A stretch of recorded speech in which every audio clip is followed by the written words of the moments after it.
അപ്പോൾ നമ്മൾ ഇന്ന് രണ്ടാളും കൂടെ വന്നിട്ടുള്ളത് ഒരു എക്സ്പെരിമെൻറ്റ് ചെയ്യാനാണ്. എന്താ എക്സ്പെരിമെൻ്റാണെന്ന് അറിയോ? അത് കുട്ടികൾക്കും അറിയുന്നതായിരിക്കും. ഇത് എൻ്റെ ഫ്രണ്ടിൻ്റെ അനിയനാണ്. ഇങ്ങോട്ട് വാ, കണ്ടോ? കണ്ണനുണ്ട്, പിന്നെ എൻ്റെ കസിനുണ്ട്, നമ്മളെല്ലാവരും അറിയില്ലേ? അപ്പോൾ നമ്മളെല്ലാവരും കൂടെയാണ് എക്സ്പെരിമെൻറ്റ് ചെയ്യാൻ പോണേ.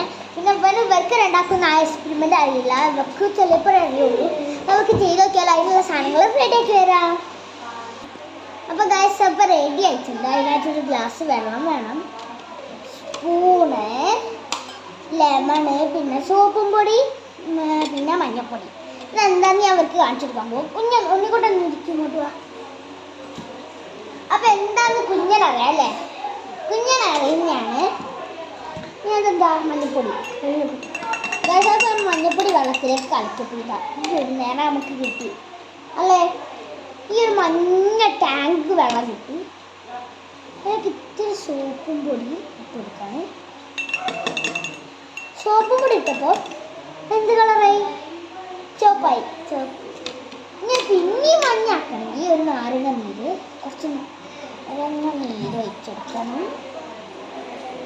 നാരങ്ങ വീഴാൻ കുറച്ച് പണിയാണ്. ഇതേപോലത്തെ ഒരു വീഡിയോ ഞാൻ എടുത്തായിരുന്നു, കയ്യിൽ പോയി. അതുകൊണ്ട് നാരങ്ങ പകുതി ഞാൻ അതിലേക്ക് എടുത്തായിരുന്നു. വളരെ എറിയ പിടിച്ചപ്പോൾ അപ്പം ഞാൻ എടുത്തതിന് ശേഷം ഇളക്കി, ആ ചുവപ്പ് ഇളക്കിയ സമയത്ത് അതിൽ നാരങ്ങ നീര് വെച്ചപ്പോൾ കറക്റ്റ് ആ മഞ്ഞ കളർ എനിക്ക് കിട്ടി. ഇതിൻ്റെ ഉത്തരം എന്ന് വെച്ചാൽ ഞാൻ പിന്നെയും മഞ്ഞൾപ്പൊടി ഇട്ട് കളിക്കാണ്. അത് സോപ്പും പൊടി ഇട്ടു. പിന്നെ ഇട്ടാൽ വർക്ക് ചെയ്യത്തില്ല. പിന്നെ ഞാൻ വർക്ക്. അപ്പം ഇതിൻ്റെയൊക്കെ എന്താണ് ആൻസർ? എങ്ങനെ ആൻസർ എന്നല്ലോ? ഇതിൻ്റെയൊക്കെ വരുന്ന ബയോഗ്രാം അതിൽ വരുന്ന ഇത് പിന്നെ ഞാൻ റെഡ് കളറാക്കിയാണ്.